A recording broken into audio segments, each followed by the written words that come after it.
সূরা 3 এর শেষ আয়াত মনে আছে? আলাইসাল্লাহু বিআহকামিল হাকিমিন। এই বিচারকের চাইতে ওই উপরের বিচারক অনেক বেশি শক্তিশালী, যিনি বিচার করবেন। ওই বিচারের দিনের জন্য অপেক্ষা করুন।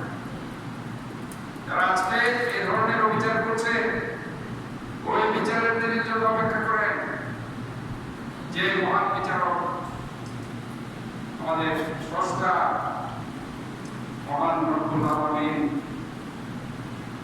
তিনি সবারই বিচার করবেন। আমরা আল্লাহর কাছে বিচার দিচ্ছি, দোয়া করছি যাতে আমাদের এই নেত্রী, যিনি বারবার গণতন্ত্রের জন্য সংগ্রাম করেছেন, বাংলাদেশের মানুষের ভাতের অধিকার, খাবারের অধিকার, শিক্ষার অধিকার, স্বাস্থ্যের অধিকারের জন্য বারবার জেলে গিয়েছেন, সংগ্রাম করেছেন।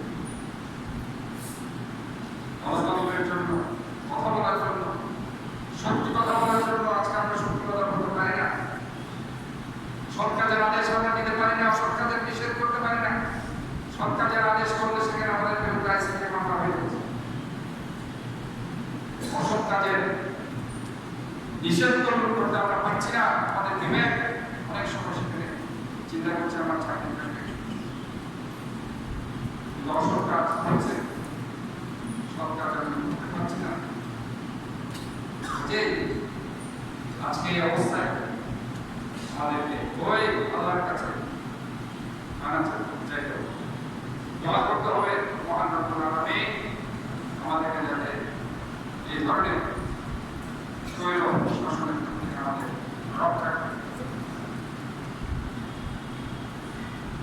আর আমার ছোট ভাই রহমান দীর্ঘদিন এখানে আপনাদের সাথে আজকে মহান রব্বুল আলামিনের শাসনে চলে গেছে।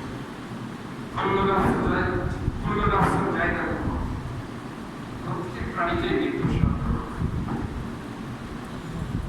জন্মের একটা সিরিয়াল থাকলেও মৃত্যুর কোনো সিরিয়াল নেই, যে কোনো কাউকে মৃত্যু আছে, সে যেখানে থাকুক না কেন মৃত্যু তারপরে এই মাটি থেকে সৃষ্টি, এই মাটিতে আমাদের শেষ, আবার এই মাটি থেকে উঠানো হবে শেষ পর্যন্ত।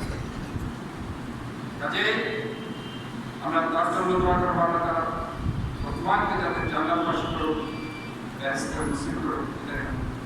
এবং তার পরিবার প্রতি আপনারা খেয়াল রাখবেন। আর মামা আছেন, ওনার আত্মীয় স্বজন আছেন, ওনার বাবা মা আছেন, ওদের প্রতি আপনারা আর আপনাদের এখানে যারা কষ্ট করে এই সময় দেশের বেগম খালেদা জিয়ার রোগ মুক্তির মাহফিল শহীদ হয়েছেন, লোকমানের বিধিহার আপনাদের সবাইকে আমি